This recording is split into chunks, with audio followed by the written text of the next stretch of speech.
Todos nós temos um app favorito que quando a gente entra, a gente consegue passar muito tempo ali escolhendo várias coisas e colocando no nosso carrinho, mesmo que a gente saiba que não é o momento adequado de comprar.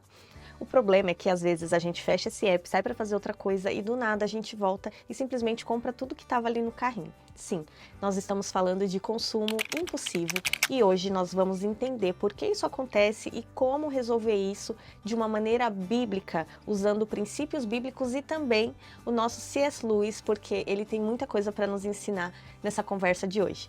Se você não me conhece, eu sou a Duda, planejadora financeira comportamental, e por aqui conversamos sobre dinheiro com calma. Muitas vezes a gente relaciona o consumo impulsivo aos nossos desejos, como que os nossos desejos são muito fortes, eles são arrebatadores e a gente precisa comprar aquilo. Mas o C.S. Lewis, ele traz pra gente uma outra visão sobre isso. Uma visão exatamente oposta, de que na verdade os nossos desejos são muito fracos. Vou dar um exemplo para nós mulheres. A gente passa numa vitrine e ama aquele vestido e começa a se imaginar nele. Nossa, ele é lindo, maravilhoso, eu preciso dele, eu quero ele. E aí a gente compra. A gente usa uma vez, se acha maravilhosa. Usa na segunda vez também. Na terceira já não tem tanta graça. Na quarta ou na quinta, ele é só um vestido comum. Ele é só mais uma peça igual às outras que a gente tem dentro do armário. Na verdade, a impulsividade no momento do consumo não é um problema de excesso de desejo, mas é uma tentativa barata de satisfazer um anseio muito maior. Lá em Eclesiastes diz, vaidade das vaidades, tudo é vaidade. Se você para analisar a vida de Salomão, ele teve tudo. Salomão teve as melhores casas, teve um palácio que tinha tudo, ele usava os utensílios de ouro de tanta coisa que ele tinha. E no final da vida, ele disse que a vida dele foi como correr atrás do vento. Imagina, ele que tinha tudo. Eu já vi muitas clientes que ajudei a fazer planilhas, a fazer o controle financeiro, a se educarem financeiramente. E depois de pouco tempo começando a trabalhar ali junto, acontecia novamente essas questões de impulso. E elas falavam, mas por que que eu fiz isso? Eu estava indo tão bem. E nós temos sim essa falha de comportamento. Ela é esperada nossa, do nosso comportamento humano. E antes de conhecer um pouco mais sobre C.S. Lewis, eu li esse livro, Rápido e Devagar, esse livro aqui, do Daniel Kahneman, ganhador do Prêmio Nobel de Economia, que ele diz nesse livro que nós temos dois sistemas de pensamento, o sistema 1 e o sistema 2. Um sistema é mais racional e o outro é mais impulsivo. E lá em 1800, quando C.S. Lewis escreve os seus livros, ele diz que nós temos um sistema que é bem parecido com essa analogia, que nós temos a cabeça, que é a nossa razão, e a gente tem o ventre, que são os nossos apetites, onde ficam os nossos desejos. E o que nós precisamos ter é peito. C.S. Lewis usa essa analogia, porque o peito são as nossas emoções treinadas. Então, as emoções treinadas é a capacidade de a gente conseguir manejar melhor entre a nossa razão, a cabeça e o ventre, que são os desejos. Então, olha só que interessante, né? Nós temos a ciência dizendo que nós temos dois sistemas, nós temos Lewis dizendo que nós temos esse sistema também de mente, ventre e peito, que são as emoções treinadas, e nós temos a Bíblia lá em Mateus 6:21, dizendo que onde estiver o nosso tesouro, ali estará o nosso coração. Eu já falei sobre esse versículo em outras conversas nossas aqui no YouTube, porque por mais que você tenha uma planilha linda, maravilhosa, perfeita, com todos os seus números alinhados, se você não estiver com os seus objetivos, a sua vida financeira ali bem clara para você, você não avança. Muitas vezes o problema não é de fato sobre o quanto você entende de finanças, de números ou de planilhas, e sim de onde você busca a sua satisfação. E o pior de tudo é que, além do nosso peito, das nossas emoções, da nossa busca interna, das nossas questões internas, nós temos também um marketing muito agressivo externamente que está a todo momento querendo nos distrair e também querendo levar o nosso dinheiro. Aí nós vemos que não somos nós lutando sozinho com as nossas lutas, ainda tem um sistema que explora as nossas fraquezas. E isso é falado há muito tempo. Hoje, a gente já escuta muito mais as pessoas criticando e as pessoas alertando sobre isso. Mas Lewis também já falou sobre isso há muito tempo atrás, no livro dele de Cartas de um Diabo a Seu Aprendiz, onde um demônio explica a estratégia de transformar o prazer natural da novidade em uma demanda inesgotável pela novidade. Então, se você pensa hoje nas redes sociais, elas são construídas dessa forma. Nós temos feeds infinitos, onde cada rolagem que a gente faz traz uma novidade, um produto diferente. E sabe o que é pior? É porque as pessoas não estão mais vendendo produtos, elas estão vendendo identidades. Duda, como assim? Quando você vê uma propaganda de um carro, não é sobre o carro, sobre os atributos do carro, é quem você se torna quando você dirige aquele carro. Quando você vai comprar um óculos ou uma bolsa, não é sobre a bolsa, sobre o couro, sobre a qualidade, sim sobre a mulher que você é, a mulher que você demonstra para o mundo quando você tem aquele produto e aquela marca. Cada recomendação é um pico de dopamina dentro de você, ativando para que você queira cada vez mais. E quanto mais você quer, o prazer da compra, ele fica menor e o desejo por outras coisas, por outras novidades fica maior. Então, é um jogo difícil de lidar. Eu acredito que quando eu falo sobre isso, fica parecendo que é um jogo que a gente sempre vai perder. Qual o segredo para lidar com isso? Como que a gente vai resolver? O que vamos fazer para lidar com isso? Vamos jogar nosso celular na privada e darmos descarga? Eu acho que você não vai querer fazer isso. Vamos virar monges e viver no topo da montanha? Mas lá também não vai ter Wi-Fi. O que a gente vai fazer? Vamos viver na privação?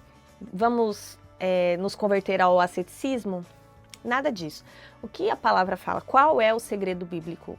É o contentamento, sim. E essa foi as palavras de Paulo na prisão. Ele já soube viver na pobreza, na riqueza, já soube transitar ali entre tudo. E a palavra mais significativa de Paulo é que ele falou que ele aprendeu. Então é algo que, se ele aprendeu, é algo que podemos aprender. Paulo vai dizer na carta de Filipenses para nós: aprendi a estar contente em qualquer estado em que me encontre. Sei estar abatido e sei também ter abundância. Tudo posso naquele que me fortalece. Paulo desenvolveu uma habilidade, a habilidade de aprender a estar contente. Em que é o contentamento? A palavra contentamento não é uma palavra fácil de entender. Se eu tenho contentamento, eu não posso mais correr atrás de coisas. Então é errado eu querer outras coisas. E não é sobre isso, mas é sobre entender que a sua satisfação não vem do que você tem, não está vinculado às circunstâncias. Então, não é, não posso ter mais nada. Isso sim é conformismo. Não, do jeito que tá, é assim que eu quero viver. Não é sobre isso. Como cristãos, é você entender que você já tem o que mais importa, que é o amor de Deus, a salvação, e que o que você sente falta não está ali na loja, não é o carro novo ou a casa nova que vai te trazer a satisfação que você tanto quer. Se você parar para analisar tudo que você já teve, tudo que você construiu até hoje, você pode perceber que nada disso te trouxe essa satisfação desse desejo que você tem aqui dentro. C.S. Lewis disse isso para nós no livro dele sobre ter buscado essa satisfação e em nada ter encontrado. Depois que eu comecei a ler esse livro, eu fiquei completamente apaixonada por essa frase, que é: se encontro em mim desejos que nada neste mundo consegue satisfazer, a única explicação lógica é que fui feita para outro mundo. Então aqui ele traz que de fato a nossa vida, ela não foi feita para ser totalmente satisfeita nesse mundo. Não que seja errado a gente gostar de coisas do mundo, porque elas são uma amostra do que Deus tem para nós, mas nada se compara a essa saciedade desse desejo. Por quê? Porque esse desejo ele não está aqui. E eu acho que se você entender isso, você vai parar de buscar em coisas essa satisfação plena e vai entender que sim, muitas coisas elas vão satisfazer as nossas necessidades e outras simplesmente você pode buscar respostas dentro de si do que de fato você está tentando preencher com aquilo. Fica essa reflexão para você. Lá em Eclesiastes 3:11, a palavra diz: Ele fez tudo apropriado ao seu tempo, também pôs a eternidade no coração deles. Então, mais uma vez aqui, confirmando a palavra de que nós só teremos esse desejo satisfeito na eternidade. Tá bom, Duda, eu já entendi o que é, por que que acontece, e você explicou biblicamente como isso funciona dentro de nós. Mas como que eu faço na prática? Qual é o botão que eu aperto para treinar as emoções? Como que eu faço para ter peito, para conseguir lidar com essa situação na prática? Porque o meu problema está na prática. Então, como que a gente vai trabalhar na prática? Então, eu vou trazer 3 passos para você, 3 práticas, na verdade, para você. A primeira é quando vem aquele desejo de comprar, é você se fazer perguntas. Então, você está lá na loja e eu realmente preciso isso? Por que que eu quero isso? A mente ela é muito boa em construir respostas, mas você precisa ser muito sincero com você. Então, a honestidade ela vai ser o ponto principal de quando você fizer essa pergunta. O que que eu estou querendo com isso? Com isso que eu estou querendo comprar? Ou com esse serviço? Porque você vai treinar a sua honestidade e também treinar para reconhecer quando você realmente tem uma necessidade ou para quando você está tentando comprar para suprir uma necessidade que não é a daquele produto. O segundo ponto é você colocar uma regra de compra de 1 dia, 2 dias, para qualquer coisa que você for comprar. Não estou falando sobre suas compras naturais do dia a dia, compra de mercado, enfim, estou falando de produtos realmente por impulsividade. Então, nossa, eu amei isso. Não compra naquele momento. Você vai esperar 1 dia, 2 dias e ver se depois daqueles 2 dias você ainda está com aquele desejo de comprar. Por quê? Porque existem gatilhos dentro do nosso corpo que vão te levar a essa tendência de compra. Então, quando você está com fome, quando você está bravo, quando você está estressado, e naquele momento você não raciocina sobre a compra. O fato de você esperar 1 ou 2 dias, aquele gatilho, impulso já passou, aí você olha e fala, nossa, não precisava. O terceiro ponto é a mordomia. Se você entende que o seu dinheiro não é seu, é de Deus, que você vai prestar conta que o seu trabalho não é seu, é de Deus, você trabalha para poder transformar o seu trabalho em dinheiro e esse dinheiro ele está sendo mal utilizado, você também vai ter uma responsabilidade muito maior sobre o que você anda fazendo. Então não é só porque eu posso pagar que você vai sair comprando tudo. Mas essas coisas que você está comprando realmente está te tornando um bom administrador dos bens de Deus? Então, essa é uma reflexão que também fica para você. 1 Coríntios 4, versículo 2 diz: Ora, o que se requer dos mordomos é que cada um seja encontrado fiel. E aí a gente percebe que os nossos hábitos de compra, nossos hábitos de consumo são muito mais profundos do que a gente imagina. Se você chegou até aqui, curte esse vídeo e deixa um comentário para mim sobre o que você achou, me dá um feedback para que eu possa trazer mais conteúdos para vocês. Nosso problema não é que a gente deseja demais, e sim que nós estamos querendo satisfazer um desejo eterno com coisas temporais.